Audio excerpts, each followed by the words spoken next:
नमस्ते दोस्तों, स्वागत है आप सभी का आपके अपने ही चैनल इनसाइट्स विद अनुपमा पर। आज के इस वीडियो में मैं बात करूंगी नवम भाव के बारे में और नवम में बैठे हुए ग्रहों के बारे में। मैं देखती हूँ कि सोशल मीडिया पर इस भाव से संबंधित बहुत सारी बातें होती हैं। राहु बैठा है तो पूजा मत कीजिए, शनि बैठा होगा तो बहुत खराब रिजल्ट देगा, और इस तरह से आप लोग कुछ ज्योतिषियों को गाली देते हैं तो कुछ पर आप लोगों को विश्वास नहीं होता है। अपने पूजा पाठ को लेकर आप लोगों को शक भी होता है। तो दोस्तों, मैं अक्सर कहती हूँ, आज फिर से कह रही हूँ कि ज्योतिष विद्या जो है, ये ऐसा नहीं है कि यहाँ पे गुरु बैठ गया तो बस गुरु ने अच्छा रिजल्ट देने लगा। गुरु यहाँ माना कि ये अपने अच्छे भाव में बैठा है क्योंकि ये यहाँ के कारक है, इसको स्थान बल प्राप्त होता है। परंतु गुरु आपके कुंडली के लिए कारक है, अकारक है, किस नक्षत्र में बैठा है, किस राशि में, किस दृष्टि में है, युक्ति में है, बहुत सारी बातें जाननी होती है, तब जाके हम किसी ग्रह का या किसी भाव का प्रेडिक्शन करते हैं।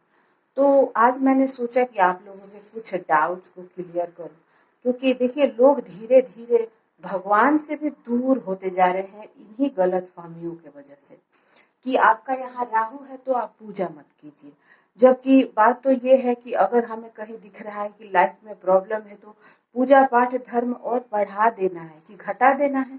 अगर मेरा भाग्य खराब है तो मैं पूजा नहीं करूंगी, कि पूजा और ज्यादा करूंगी ताकि मेरे कर्म अच्छे हो जाए और प्रारब्ध के जो बुरे कर्म थे वो मिट जाए। तो ये क्या बात हो गई कि यहाँ राहु बैठा है तो मैं पूजा ही ना करूं।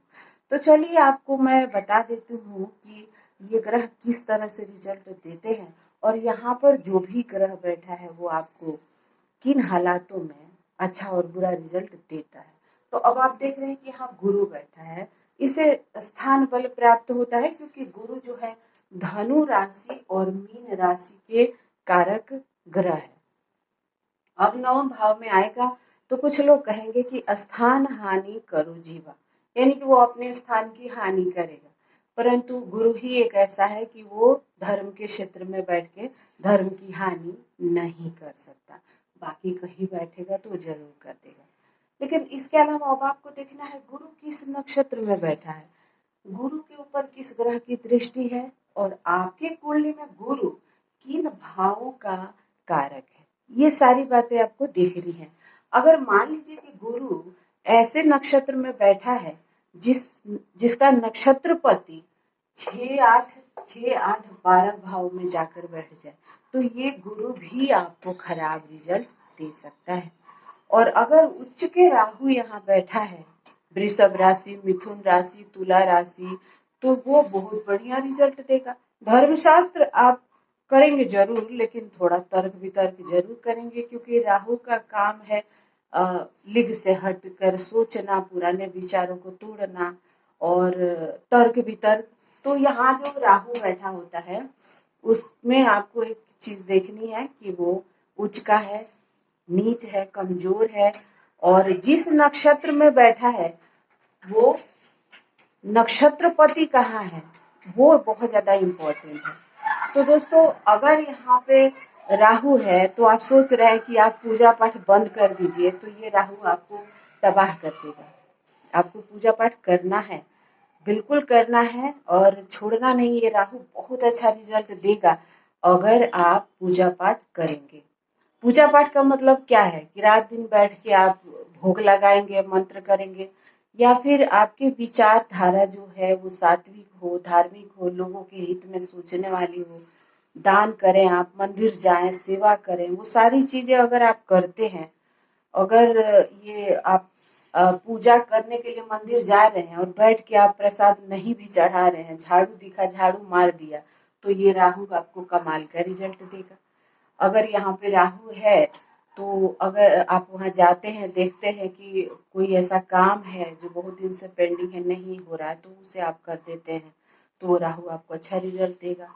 रही बात शनि की, तो शनि की दृष्टि के वजह से ज्यादा दिक्कत हो जाता है, और यहाँ जब शनि होते हैं तो पिता से थोड़ा तनाव, पिता का सुख कम हो जाता है। लेकिन क्या आप उस हालत में भी पूजा करना छोड़ देंगे अगर यहाँ शनि है तो?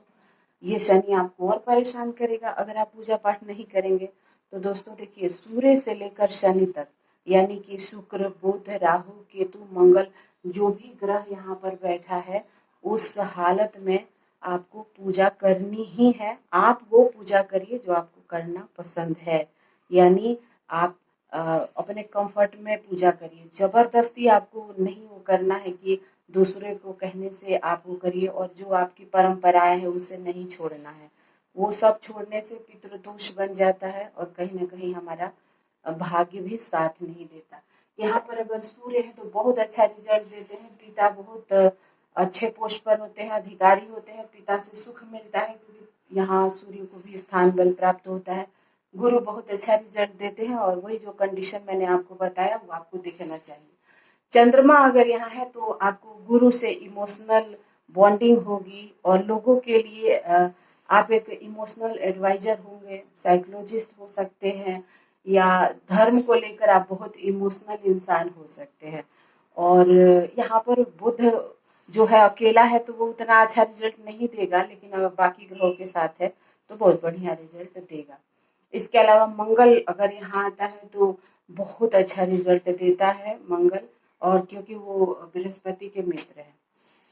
इसी तरह से शुक्र भी यहाँ बैठकर और आपके सेकंड हाउस को सॉरी थर्ड हाउस को देखता है, विदेशी यात्राएं करवाता है आपको। भाई बहनों से संबंध अच्छे होते हैं, आपकी भाषा, आपके कम्युनिकेशन बहुत अच्छा होता है। पड़ोसी आपको बहुत अच्छे मिलते हैं अगर आपका शुक्र यहाँ पे बैठा है नाइन्थ हाउस में। शुक्र यहाँ है तो आप माता की आराधना कीजिए, आपको बहुत अच्छा रिजल्ट मिलेगा। तो दोस्तों इसी तरह से आप सूर्य से लेकर और शनि तक कोई भी ग्रह है, अब यहाँ कहा जाता है कि केतु है तो बहुत अच्छा रिजल्ट देगा, लेकिन केतु को भी आपको देखना होगा कि किस राशि किस नक्षत्र में बैठा हुआ है, और वैसे भी केतु नाइन्थ हाउस में अच्छा माना जाता है। तो दोस्तों मेरा यही कहने का मतलब है कि अगर मुझे लाइफ में कोई परेशानी है तो क्या मैं पूजा पाठ करना छोड़ दूंगी तो परेशानी खत्म हो जाएगी? ये जो आजकल के ज्योतिषी जो लोग बताते हैं वो आप लोगों को इस पर जरूर विचार करना चाहिए, और अपने बुद्धि का इस्तेमाल करना चाहिए, किसी को सुनकर, और अपने दिनचर्या को, अपने पूजा पाठ और धर्म शास्त्र को नहीं छोड़ना चाहिए। तो यही था आज का वीडियो। आपको कैसा लगा जरूर बताइएगा। अगर कोई राय हो तो दीजिएगा, पसंद आए वीडियो तो लाइक कर दीजिएगा, और चैनल को सब्सक्राइब कर सकते हैं। Thank you so much for watching. सर्वे भवन्तु सुखिनः।